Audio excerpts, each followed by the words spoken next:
L'île grecque de Lesbos, au nord de la mer Égée, a fait les gros titres des médias comme le point d'entrée principal vers l'Europe pour les migrants de Turquie. Des centaines de milliers de migrants y sont passés en 2015. Mais ces visiteurs ne sont pas ceux que l'île souhaite recevoir. Les touristes, quant à eux, se tiennent à distance. Filio Contrafori de CCTV nous montre l'impact du phénomène migratoire sur les locaux qui dépendent de l'industrie du tourisme.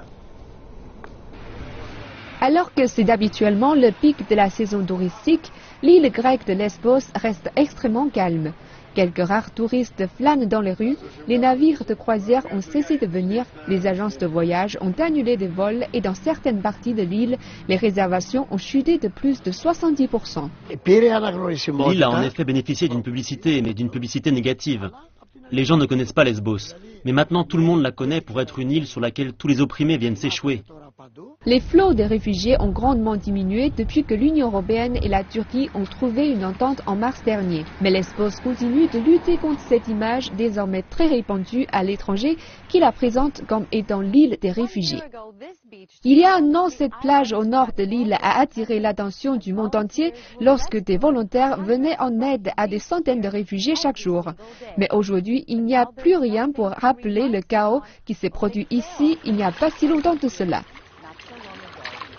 L'île a été entièrement nettoyée. Les plages ont été débarrassées des milliers de gilets de sauvetage et des bateaux pneumatiques que les réfugiés ont été laissés derrière eux après avoir rejoint Lesbos. Les nouveaux arrivants sont désormais installés dans les deux camps que compte l'île. Ceux qui travaillent dans le tourisme comme le propriétaire d'hôtel Periklis Antonio disent qu'ils attendent toujours que les visiteurs potentiels apprennent enfin que la situation s'est améliorée. Même nos proches qui vivent hors de l'île, à Athènes, en Thessalonique, ne viennent plus. Nombre de ceux qui avaient l'habitude de venir 3 semaines ne sont pas venus en disant que nous avions des réfugiés. S'ils sont à l'intérieur, ils n'embêtent personne. Vous ne les verrez pas et ils ne vous verront pas. Mais ils ont répondu que non, que ce n'était pas vrai. Au lieu des touristes, ce sont les travailleurs humanitaires, les agents d'octroi d'asile et le personnel de l'Agence européenne de protection des frontières qui viennent et restent dans la principale ville de l'île. Mais les commerçants locaux se plaignent que ces nouveaux visiteurs ne dépensent pas autant que les touristes. J'en appelle à tous ceux qui peuvent aider à faire comprendre. Venez sur notre île et voyez comment nous vivons au quotidien.